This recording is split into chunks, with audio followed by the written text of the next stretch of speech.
Mari kita kembali kepada apa yang dikatakan oleh Rasul Paulus. Aku berdoa supaya Allah melalui Roh Kudus-Nya menguatkan manusia batinia.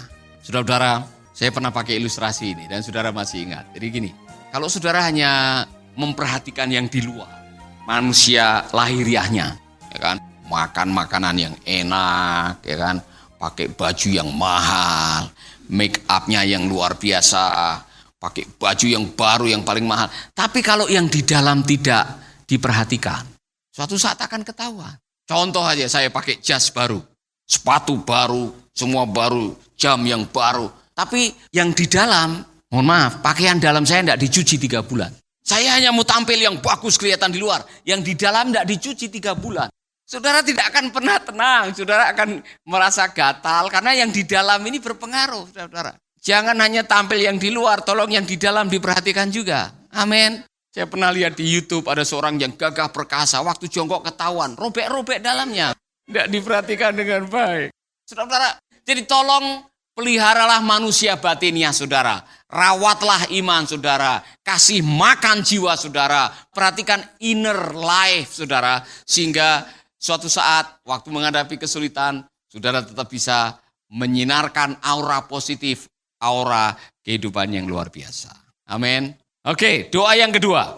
Doa yang pertama tadi, aku berdoa supaya manusia batiniah kamu dikuatkan. Mari kita lihat doa yang kedua. Saya berdoa, semoga bersama-sama dengan semua umat Allah, kalian dapat menyelami betapa luasnya dan panjangnya, serta tingginya dan dalamnya kasih Kristus. Yang dengan akal manusia tidak dapat dipahami sedalam-dalamnya. Dengar, ini luar biasa. Semoga kalian mengenal kasih Kristus itu sehingga kalian penuh dengan kepribadian Allah yang sempurna. Wah, ini rahasia, saudara.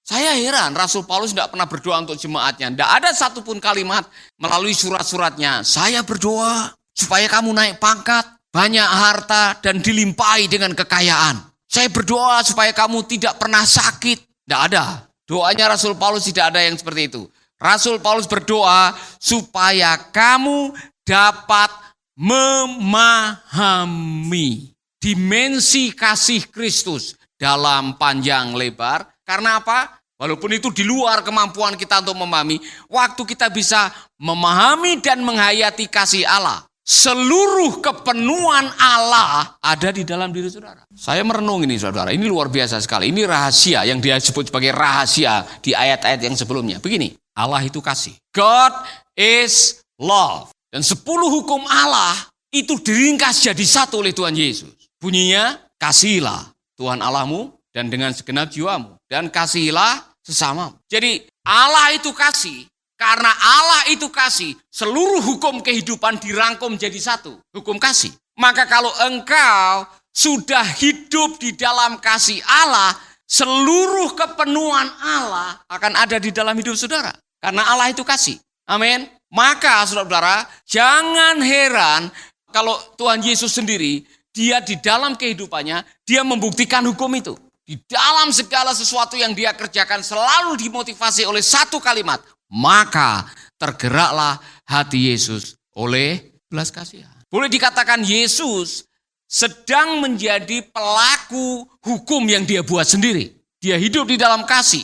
Sehingga orang-orang yang mengaku bahwa Yesus adalah Tuhan, seharusnya orang-orang itu juga hidupnya dijiwai oleh kasih. Surat Rasul Paulus mengatakan di dalam pasal ini, hendaklah hidupmu dijiwai oleh kasih Kristus. Nah, seluruh kata-kata kasih di dalam teks ini yang dipakai adalah agape atau agapeo.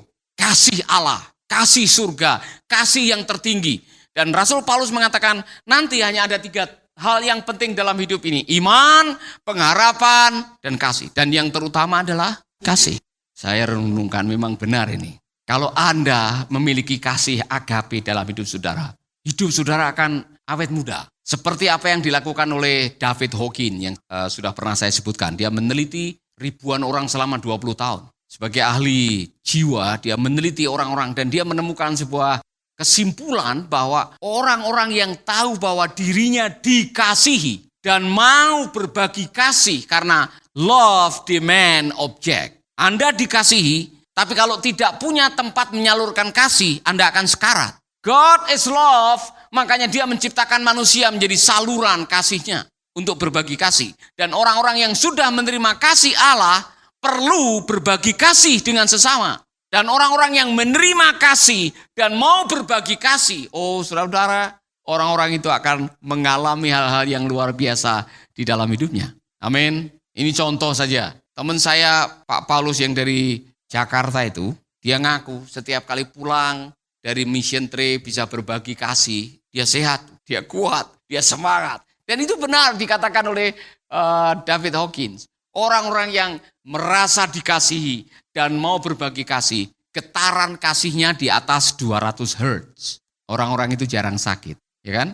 Orang-orang yang pernah merasa ditolak, dibullying, tidak diterima, rasa tidak dicintai, dan orangnya tidak berani berbagi kasih, sering sakit. Jadi cek baik-baik, kalau saudara sakit-sakitan, kemungkinan Anda merasa bahwa dirimu tidak dikasihi, dan kau pelit berbagi kasih dengan orang yang lain. Bertobat.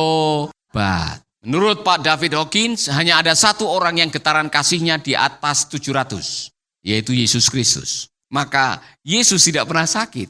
Temukan di ayat, apakah ada yang mengatakan setelah Yesus pelayanan sehari semalam masuk desa, masuk kota, maka dia pulang kemudian kena masuk angin atau menderita stroke? Tidak ada. Orang yang tahu bahwa dirinya dicintai dan mau berbagi kasih dengan orang lain akan merasa hidupnya luar biasa. Itulah sebabnya Rasul Paulus mengatakan, aku berdoa supaya kamu bisa memahami dimensi kasih Kristus. Setelah kita memahami dan kita menghayati, artinya kita melakukannya dalam kehidupan sehari-hari. Ayat ini luar biasa. Di dalam terjemahan The Message dibilang seperti ini. Reach out and experience the breath, test its length, plumb the dead, rise to the height, live full lives. Full in the fullness of God. Saudara-saudara, saya mau mengalami ini.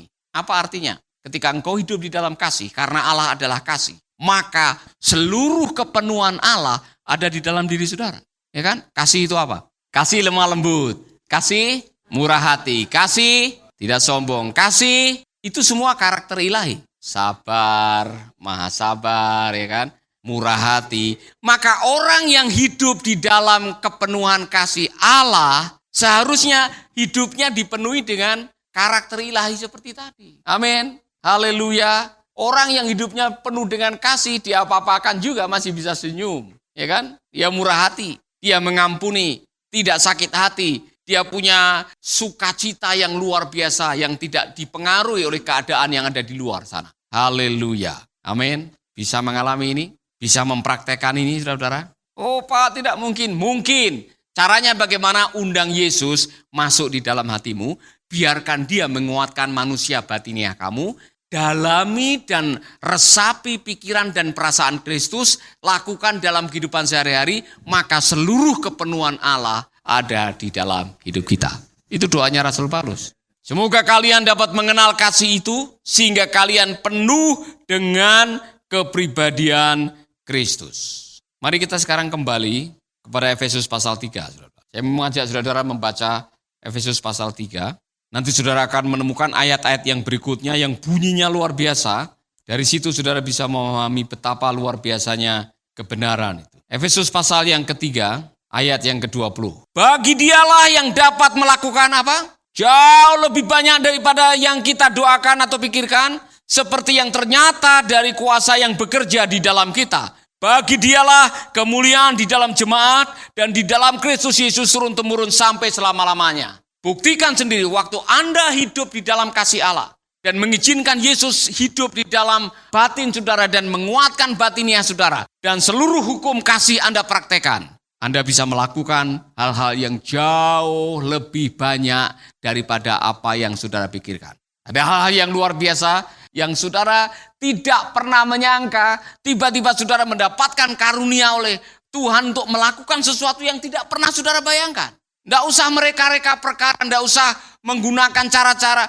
Anda praktekkan hukum kasih dalam hidup saudara, Lakukanlah dengan sungguh-sungguh hati, dijiwai oleh pikiran dan perasaan Kristus, maka hal-hal yang besar, seluruh kepenuhan Allah tadi. Karena Tuhan tahu motivasi saudara. Kalau saudara hidup di dalam kasih, saudara tidak akan pernah mencari keuntungan di atas ketidakadilan.